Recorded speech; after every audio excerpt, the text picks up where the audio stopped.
So myself and Dennis have the pleasure in providing feedback of table 4, and it was in relation to conflict between purpose and values and shareholder value.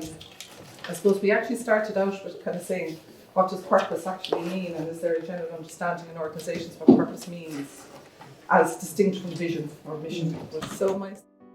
So we kind of landed just very quickly on, purpose is why an organisation exists, but more importantly, was for whom.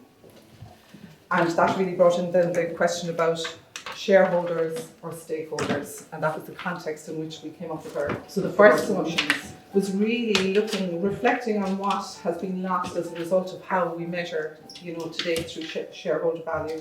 For example, we've lost empathy, we've lost compassion, we've lost kindness, we've lost humanity in an organisation. So really is to reflect on that and to re-establish what we measure based on really what matters.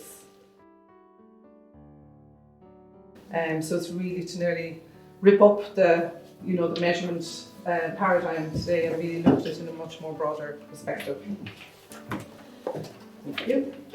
And I suppose just following on from that, then we were saying, co-create a collaborative environment where purpose and decision making are fully inclusive. And what we mean by that, it's not just something that's established at the senior table of the organisation, that it's really all inclusive and from the bottom up. So it's really, again, tearing up, how we do it today and really looking at it to become all inclusive. The third one is a little bit of an overlap with the first one, just the idea of changing the paradigm. I've never used the word paradigm so much in my life. And measures of success. So the example we got into a little bit was something like GDP. So we were really trying to go big in our thinking here.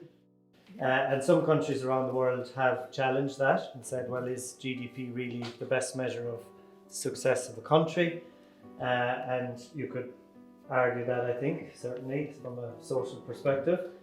And then, applying that to an organisation, we tend to over-rely on, the finance being, or, stakeholder return, or shareholder return, being the measure of success. But there were multiple stakeholders, so we were kind of drifting into the idea of stakeholder capitalism and multiple stakeholders like employees, the communities and societies that we're part of, the environment that we need to do whatever we're doing, customers and shareholders, of course, but trying to look at them more equally and have maybe a returns or reporting culture that reflects those more equally than you currently have. And that goes right into the kind of language we use every day. Then we had an example earlier when we were in the other room, the kind of corporate language we drift into leads us down a certain path. And if I can just finish with a quick example, I was lucky enough to be on a course a few years ago, and there was a brilliant talker from in the UK, and he said, the problem is that bats and bees don't appear on the balance sheet. And he was just saying, we get ourselves into this language and these frameworks, and he was talking about the idea of, in accounting, of externalities. And then he showed us a picture of people in China, I think it was, at the top of ladders, reaching into trees. And what they were doing was pollinating the trees. Why? Because all the bees were gone. So that narrow perspective, the company was probably making loads of money till all the bees were gone. And then suddenly they no bees. So anyway, it's just always stuck with me as a practical example of how paradigms and frameworks do matter when you get down to what you actually do.